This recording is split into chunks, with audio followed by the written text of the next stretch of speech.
All right, so a lot of these names I've been reading for a long time because these guys are famous and I love reading about really, really strong people, but you might read it in your head one way and then realize you don't pronounce it correctly when you actually speak it out loud. So try my best on this.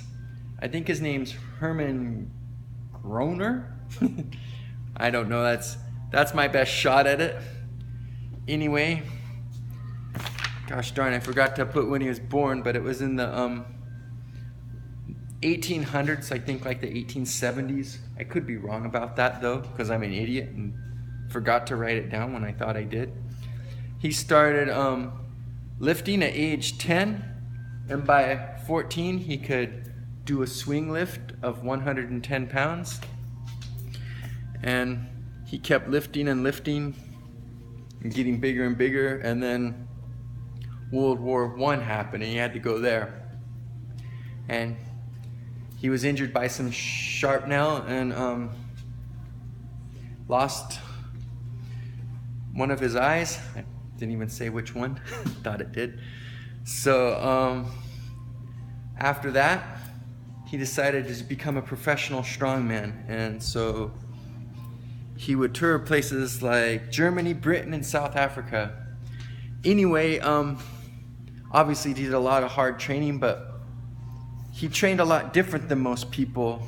He had a real interesting way of training the deadlift. Like, I know a lot of people might do different things like stiff-legged deadlifts and regular deadlifts and deadlifts with overhand grips and deadlifts with reverse grips and maybe like some partial deadlifts and deadlifts off blocks, and then more creative people like Steve Jutz that will like do bottom movement portions and top movement portions, and they'll do all kinds of things to really hit it effectively. But what Goerner did, he sorry, that's probably not his name, but he had like 12 different lifts that he would practice, and he would do like 4 of them in each workout. And these are the 12 different ones he'd pick from. One, he would just have an index finger from each hand, overhand grip style, and train deadlifts that way. Another one, he would do just the index finger, but he'd use a reverse grip. And then the next would be middle fingers only, just training his middle fingers with the overhand grip. And the next would be the middle fingers with a reverse grip. And then the next one was his middle fingers and his index fingers together on an overhand grip. And then the 6th one he'd practice was the middle finger and index finger in a reverse grip. Then he had deadlift overhand, so just training standard grip by making it heavier and just squeezing really, really hard, but not using a mixed grip or a hook grip or anything to help it be easier to hold on to, which is something I like to do a lot. And then he had like the standard overhand grip again, but would do stiff-legged deadlifts. And then he had speed deadlifts. He would like do a hook grip with the overhand grip and just launch it up. And it was a lot like high pulls basically. But yeah, he'd go so powerful. He'd be working his white twitch muscles, the speed muscles, the big strong ones, and just a lot of speed and really get it up. So it was a lot like a high pull. And then he had bent arm deadlifts, which I've never heard of, but I guess it made the leverage really, really bad. He'd have to start lower because he wouldn't have that long straight arm, so it messed with his posture. And he'd have a hook grip on that too, because that was probably working the bottom really, really, really strong and his back really, really hard. That's craziness. I've never heard of anyone doing that. It's amazing that his arms would be strong enough to stay bent. And then he had your standard deadlift where he had a mixed grip instead of an overhand, so the reverse grip, so he could just go really, really heavy and train deadlift. And then the 12th one he'd practice is like suitcase style, where he'd have 2 barbells parallel to his side, both loaded up, and then he'd grab one with each hand his hand pretty well centered, and then just come up, like what I've done with my farmer's walk bars a lot. So anyway, you can hear from that he would be really good at the deadlift, and that he'd have really, really strong hands with all that training of his index and middle finger. So he had incredible grip. So the results of this kind of training is, during his strongman show, one of the things he did, he had like this baby elephant that liked him, that he was friends with. And you know how playful animals are when you have them, like, you probably like wrestled with your dog before, or messed around with your cat, and both of you are having fun. Well, in his show, he would wrestle with this elephant, and it was around 1,500 pounds during the end of his act. But then I guess it started getting too big, and I don't know what they did with it, let it go someplace, I guess, I don't know.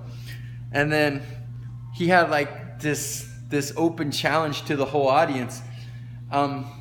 When I did the strongman contest, we had this big 3-inch thick bar.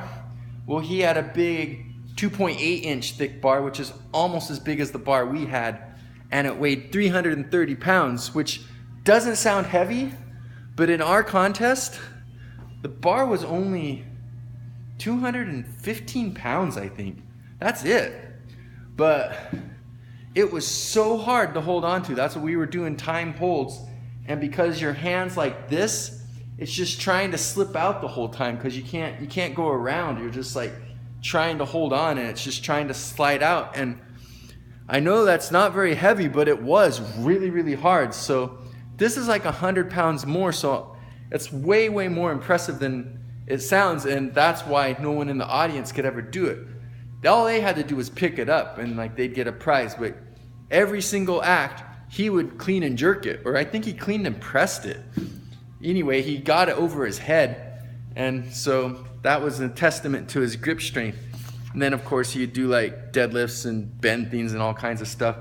So some of the best lifts he had were, he had a pinch lift of 110 pounds, clean and press of 391 pounds, and then deadlift, he had a overhand with a hook grip deadlift of 790 pounds, and then a reverse grip deadlift with 840 pounds, a one-handed deadlift off the block of 734 pounds, one-handed deadlift of 730 pounds, a 600-pound deadlift using the 2 fingers of each hand, his index and middle finger, which he trained all the time.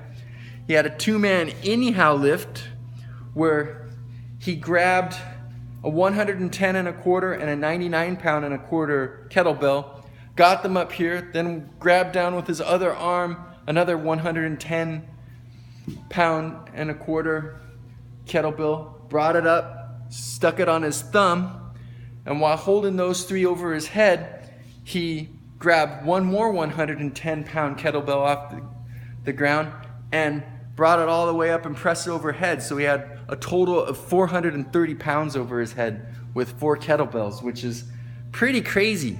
And then, of course, the biggest feat of strength he did was he leg pressed 24 men on a platform for a total weight of 4,120 pounds.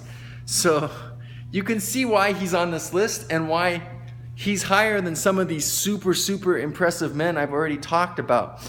Now, my list could be wrong, like I keep saying, but I don't know, like the guys at the top are super strong, so it's hard to say, but I mean, he's insanely amazing, so he could easily be 1 or 2 notches higher. It's definitely not a cut and dry case. Anyway, I hope you enjoyed getting to hear about him, because it was really fun reading about all the accomplishments of him again.